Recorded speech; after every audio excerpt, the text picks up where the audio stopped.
Hello everyone, இன்றைக்கி நம்ம செய்ய போகிறது பொட்டேட்டோ ஸ்நாக்ஸ். நம்ம நார்மலாக சாப்பிட்ற ஸ்நாக்ஸை தவிர்த்து வேறு எதாவது டிஃப்ரெண்ட்டாக செஞ்சு சாப்பிட்ணுன்னு நினைக்கிறவங்க கண்டிப்பாக இதை ட்ரை பண்ணி பாருங்கள். வாங்க எப்படி செய்யலான்னு பார்க்கலாம். நான் 3 உருளைக்கிழங்கு எடுத்திருக்கேன். அதோட தோலெல்லாம் சீவிட்டு ஒரு பாத்திரத்தில் தண்ணியை வச்சுட்டு அந்த பாத்திரத்துலேயே இந்த உருளைக்கிழங்கை கேரட் சீவுறதை வச்சுட்டு நல்லா சீவி விட்டுடலாம்.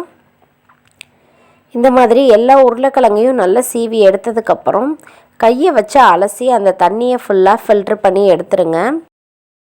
நல்லா வடிகட்டி எடுத்ததுக்கப்புறமா மறுபடியும் இதில் கொஞ்சம் வெதுப்பாக இருக்கிற சுடுதண்ணி சேர்த்துட்டு ஒரு 10 நிமிஷத்துக்கு ஊற வச்சு எடுத்துக்கலாம். இது ரொம்ப சூடாக இருக்கணும்னு இல்லை, லைட்டாக நமக்கு சுட்டு இருந்தாலே போதும். அந்த தண்ணி கூடவே 1/2 டீஸ்பூன் அளவுக்கு உப்பு சேர்த்துட்டு நல்லா மிக்ஸ் பண்ணி வச்சுட்டு ஒரு 10 நிமிஷத்துக்கு இந்த சுடுதண்ணீரையே இது நல்லா ஊறட்டும். 10 நிமிஷம் மேலே ஆயிடுச்சு. இப்போ இந்த உருளைக்கிழங்கை மறுபடியும் நம்ம ஃபில்ட்ரு பண்ணி எடுத்துக்கலாம்.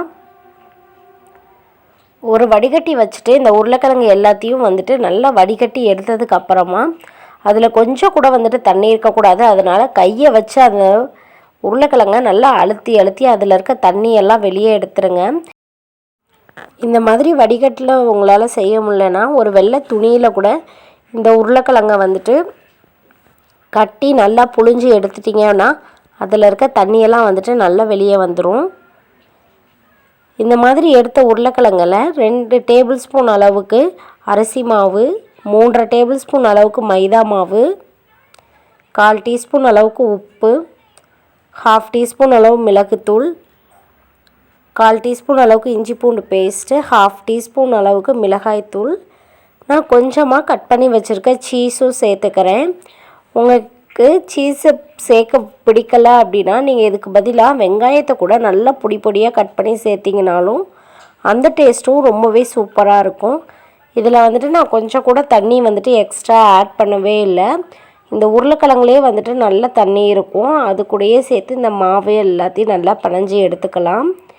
உங்களுக்கு காரம் அதிகமாக வேணும்னா நீங்கள் இன்னும் கூட கொஞ்சமாக காரம் சேர்த்துக்கோங்க. கையில் கொஞ்சமாக எண்ணெய் தடவிட்டு இதிலேருந்து கொஞ்சமாக மாவை எடுத்து நம்ம தட்டி வச்சுக்கலாம்.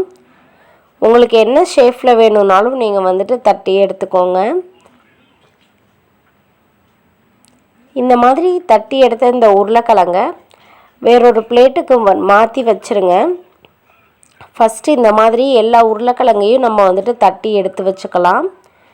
இந்த தட்டி எடுத்த உருளைக்கிழங்கை நம்ம ஃப்ரிட்ஜில் போயிட்டு ஒரு 1/2 ஹவருக்கு வைக்க போகிறோம். நம்ம ஃப்ரிட்ஜில் கொஞ்சம் நேரம் வச்சு செஞ்சாச்சுன்னா நமக்கு நல்லா கிடைக்கும். சப்போஸ் உங்களால் ஃப்ரிட்ஜில் வைக்க முடியலன்னா நீங்கள் உடனே கூட எண்ணெயில் போட்டு எடுக்கலாம். டேஸ்ட்டு பெரிய அளவுக்கு ஒன்றும் சேஞ்சஸ் இருக்காது. நீங்கள் இதை போடும்போது எண்ணெய் நான் மீடியம் ஃப்ளேமில் தான் இருக்கணும். மீடியம் ஃப்ளேமில் வச்சு செஞ்சாச்சுன்னா தான் இதோட ஓரமெல்லாம் நமக்கு கருகி போகாமல் அப்படியே நமக்கு கிடைக்கும். போட்டுட்டு ஒரு 2 நிமிஷம் கழித்து நம்ம திருப்பி போட்டுக்கலாம். இந்த மாதிரி ஒரு 2 டைம்ஸ் 3 டைம்ஸ் நல்லா திருப்பி போட்டுட்டு மீடியம் ஃப்ளேமில் வச்சுட்டு ஒரு 4 நிமிஷத்துக்கு நம்ம இதை வேக வச்சு எடுத்துக்கலாம். அப்போ தான் உருளைக்கிழங்கு நல்லா உள்ளெல்லாம் வெந்து நமக்கு நல்லா இந்த வெளியவும் பார்த்திங்கன்னா கிறிஸ்பியாக கிடைக்கும். பாருங்கள், இப்போ ஒரு 4 நிமிஷம் போல் ஆயிடுச்சு. நல்லாவே வெந்து நல்லா கோல்டன் ப்ரௌன் கலருக்கு ஆயிடுச்சு. இந்த மாதிரி ஆனதுக்கப்புறம் இதை எல்லாத்தையும் நம்ம வெளியே எடுத்து வச்சுக்கலாம்.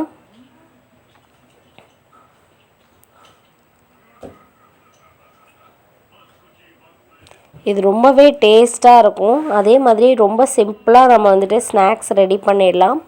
இது தேங்காய் சட்னி கூட டொமேட்டோ சாஸ் கூடலாம் சாப்பிட்றதுக்கு ரொம்பவே சூப்பராக இருக்கும். குழந்தைங்க நல்லா விரும்பி சாப்பிடுவாங்க. ஒரு புதுவிதமான ஸ்நாக்ஸ் செய்யணும்னு நினச்சிங்கன்னா கண்டிப்பாக இதை ட்ரை பண்ணி பாருங்கள். நான் செஞ்சது உங்களுக்கு பிடிச்சிருந்ததுன்னா என்னோடய சேனலுக்கு சப்ஸ்கிரைப் பண்ணுங்கள்.